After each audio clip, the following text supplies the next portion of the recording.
Hey guys, this is गौरव। और भाई आज की वीडियो में फाइनली हम लोग अपनी टाटा अल्ट्रोज की जो हाइपर फ्लैशिंग की इशू है उसे हम रिजॉल्व करने वाले हैं। तो मैंने कुछ दिन पहले एक वीडियो बनाया था जिसमें मैंने इसके जो स्टॉक इंडिकेटर बल्ब थे जो कि हेलोजन में आते थे उसे मैंने एलईडी से रिप्लेस कर दिया था। उसके बाद हमें एक इशू मिली थी जिसे हम हाइपर फ्लैशिंग कहते हैं। तो ये जो इंडिकेटर ये तुरंत तुरंत जो है वो ब्लिंक कर रही है। तो इसे रिजॉल्व करने के लिए मैंने कुछ दिन टाइम लिया और मुझे पता चला कि इस कार में जैसे मैंने उस वीडियो में बताया था कि भाई हम रिले चेंज कर देंगे और वो हो जाएगा। तो भाई ऐसा नहीं है। आज की जितनी भी नई गाड़ियाँ आ रही है ना उसमें कहीं भी आपको रिले वाला सिस्टम जो है इसमें जल्दी मिलेगा नहीं इंडिकेटर में। तो इसमें क्या आती है बीसीएम, और बीसीएम का काम क्या है कि वो जो है वो वोल्टेज सप्लाई करना कांस्टेंट, जैसे कि इसमें है 21 वाट इंडिकेटर्स के लिए। और अगर 21 वाट अगर कंज्यूम नहीं हो रहा तो इसे लगता है कि भाई हमारा जो बल्ब है वहाँ पर फ्यूज़ हो गया और ये हाइपर फ्लैशिंग स्टार्ट कर देती है। तो आपको पता है कि एलईडी जो है वो कम वाटेज लेती है बजाय हेलोजन बल्ब के, तो जिसके कारण ये हाइपर फ्लैशिंग हो रही है। तो चलिए जल्दी से इसे कैसे रिजॉल्व करते हैं वो मैं आपको बता देता हूँ। तो सबसे पहले हमें इन चीज़ों की ज़रूरत पड़ने वाली है, बेसिकली एक एलईडी और दूसरा एक 3M टेप, जिसके मदद से हम जो ये हाइपर फ्लैशिंग रिजॉल्व करेंगे। तो मैं आपको बता देता हूँ कि ये जो एलईडी है ना इसके जगह आप दो और ऑप्शंस कर सकते हो जिससे आपकी हाइपर फ्लैशिंग रिजॉल्व हो जाएगी। सबसे पहले आप अपने जो आपकी एलईडी बल्ब जो आपने लगा रखा है उसके साथ आप ये एक्स्ट्रा एलईडी लगा दोगे तो हाइपर फ्लैशिंग रिजॉल्व हो जाएगी। दूसरा क्या, ये आप एक्स्ट्रा लोड रजिस्टर लगा दोगे तब आपकी हाइपर फ्लैशिंग रिजॉल्व हो जाएगी। और तीसरा तरीका थोड़ा सा महंगा है जिसमें आप क्या कर सकते हो कि मार्केट में आपको कुछ अमेजोन पर एलईडी बल्ब मिलेंगे जिसकी मैं लिंक डिस्क्रिप्शन में लगा दूंगा। वो क्या होते हैं उसमें एलईडी जो क्वांटिटी होती है वो ज़्यादा होती है, जो कि हम भी यहाँ पर भी वही कर रहे हैं कि एलईडी की क्वांटिटीज़ बढ़ा रहे हैं, जिसके कारण क्या होगा कि वाटेज जो है वो ज़्यादा कंज्यूम करेगी और उसके बाद हाइपर फ्लैशिंग जो है वो रिजॉल्व हो जाएगी। तो आप तीनों तरीका में से कोई भी आप लगा सकते हो, बट मैं सस्ता वाला तरीका ये लगा रहा हूँ। और तीसरा वाला जो मैंने आपको बताया मार्केट में जो अमेजोन पर बल्ब मिलते हैं वो भी आप लगा सकते हो। और दूसरा जो लोड रजिस्टर वाला तरीका है ना वो आप मत अपनाना। रीज़न ये है कि लोड रजिस्टर भाई करता है हीट रजिस्टर, और रजिस्टर हीट करेगा तो भाई वो प्लास्टिक के पार्ट्स को गलाने का और आग लगने का खतरा। तो उससे अच्छा आप ये लगा लो, क्योंकि एलईडी हमें पता है वो कितनी भी हो जाए उतनी हीट करने वाली है नहीं। तो ठीक है, जल्दी से मैं इसे इंस्टॉल कर देता हूँ और उसके बाद आपको दिखाता हूँ कि हाइपर फ्लैशिंग रिजॉल्व हुआ या नहीं। तो देखो ये रही हमारी एलईडी जो कि अभी फ़िलहाल हाइपर फ्लैशिंग कर रही है, और इसे अगर मैं अटैच करता हूँ तो हमारी हाइपर फ्लैशिंग जो है वो रिज़ॉल्व हो चुकी है। तो अब हमें बस इस एलईडी को यहाँ पर कहीं टेल लाइट के अंदर जो हाउसिंग है वहाँ पर कहीं पर इसे फिक्स कर देना बढ़िया से, और ये जो वायरिंग है वो बढ़िया से कर देनी है। तो वो मैं आपको करके दिखाता हूँ। तो यहाँ पर आप देख सकते हो कि मैंने जो एग्जिस्टिंग हमारी एलईडी बल्ब थी ना उसमें मैंने क्या किया कि यहाँ पर एक छोटा सा आपको होल दिख रहा होगा, उसमें से मैंने ये कॉपर के बंच ऑफ वायर्स में से मैंने एक वायर निकाल के और इसमें अटैच कर दिया। ठीक है, तो उसके बाद मैं क्या करूँगा, इसी वायर पर मैं अपनी जो ये एलईडी जो बल्ब जो हमने ले रखा है उसे हम यहाँ पर अटैच करेंगे। तो फाइनली आप यहाँ पर देख सकते हो कि मैंने ये जो एक्स्ट्रा वाली जो एलईडी थी वो मैंने यहाँ पर लगा दिया, और हमारी जो एलईडी जो बल्ब है वो मैंने होल्डर में लगा के पहले अंदर कर दिया। तो अब हमारी हाइपर फ्लैशिंग जो है वो नहीं हो रही, देखो आप।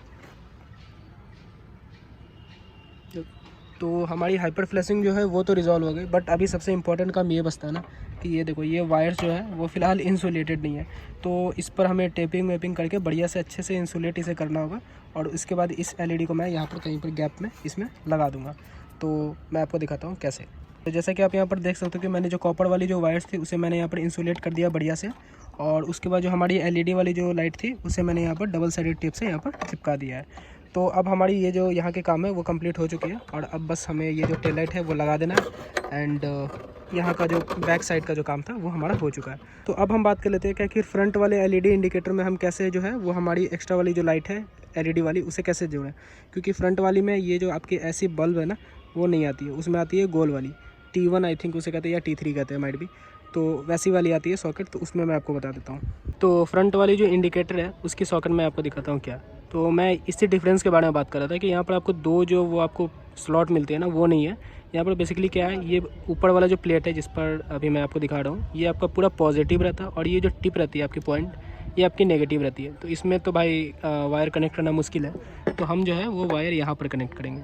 तो मैं इस पर आपको वायर कनेक्ट करके दिखाता हूँ कि आखिर कैसे कनेक्ट करना है। तो इसमें जो है वो आपको वायर कुछ इस तरीके से कनेक्ट करनी है कि ये जो आपकी नेगेटिव वाली जो वायर है वो आपको यहाँ से लेके जाना है, और ये जो रेड वाली जो आप रबर कैप देख रहे हो इसे निकालोगे तो इसके अंदर जो है वो आपको नेगेटिव वाली वायर जो है उसे इंसर्ट कर देनी है एलईडी की। देन उसके बाद ये जो पॉजिटिव वाली जो वायर है ये आपको यहाँ आप देख सकते हो कि एक साइड में पिन दिख रहा है, हमें नीचे वाला पिन नहीं, साइड में जो पिन आपको दिख रहा है, आई थिंक फोकस हो जाए तो बढ़िया है। हाँ, तो ये जो साइड वाला जो पिन आपको दिख रहा है, इस साइड पिन में जो है इस वायर को मैंने फंसा दिया है। तो हमारी इस तरीके से जो है ये वाली भी जो एलईडी है वो कनेक्ट हो जाएगी हमारे इंडिकेटर बल्ब से। तो अगर आपको यहाँ पर कन्फ्यूज़न हो रहा होगा ना कि भाई इसने बोला इसे रेड वाले वायर को इसने नेगेटिव कैसे बोल दिया, तो बेसिकली ये जो आपकी एलईडी वाली जो लाइट है ना, इसमें रेड जो है वो नेगेटिव है और ब्लैक जो है वो पॉजिटिव है। बेसिकली इन्होंने उल्टा तार जोड़ रखा है, जो कि मैंने देखा। आई थिंक आपके साथ नहीं होगा, बट मैंने आपको बता दिया।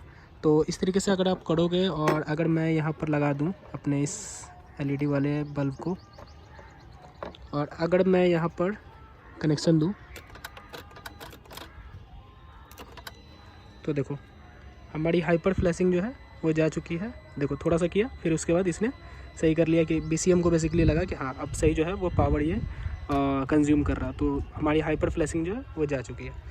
तो इस तरीके से जो है वो आपको फ्रंट वाले लाइट में जो है, मतलब फ्रंट वाले इंडिकेटर बल्ब में आपको कुछ ऐसे कनेक्ट करना है। और आपको पता ही है कि इन चीज़ों को आपको इंसुलेट कर देना है, और फ्रंट में तो बहुत सारा जगह, तो आप कहीं भी इसे आप प्लेस कर सकते हो इस एलईडी वाली लाइट को।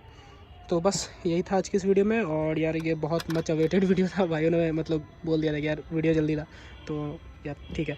आई थिंक अब आपको सॉल्यूशन जो है वो मिल गया होगा। और ये सॉल्यूशन मैं इसलिए रिकमेंड करता हूँ क्योंकि ये एलईडी जो है ना वो कभी भी हीट उतनी करती नहीं है जितना आपका रजिस्टर या इसके जगह आप हैलोजन बल्ब इसमें अटैच कर दोगे तो भी वो बहुत हीट होगा। बट एलईडी कभी हीट कर ही नहीं सकती, मतलब उतना इसमें हीट होता ही नहीं है, ठीक है, क्योंकि ये डायोड पर रहती है। तो बस यही था आज की इस वीडियो में। और अगर वीडियो पसंद आया हो तो लाइक शेयर सब्सक्राइब आप कर सकते हो। और अगर कुछ अभी भी कन्फ्यूजन हो तो नीचे आप कमेंट करना, मैं उसका रिप्लाई देने का कोशिश करूँगा। So thanks for watching this video. और फाइनली आप ये भी देख लो कि अगर मैं इंडिकेटर दे रहा हूँ किसी साइड की, तो यहाँ पर इंडिकेशन जो है वो भी हाइपर फ्लैशिंग बेसिकली नहीं करेगी। बट मैंने सोचा आपको दिखा देता हूँ। देखो तो लेफ्ट राइट मैंने दोनों में मैंने लगा दिया था वो एक्स्ट्रा एलईडी। तो अब जो है ये हमारी प्रॉब्लम ख़त्म हो चुकी है।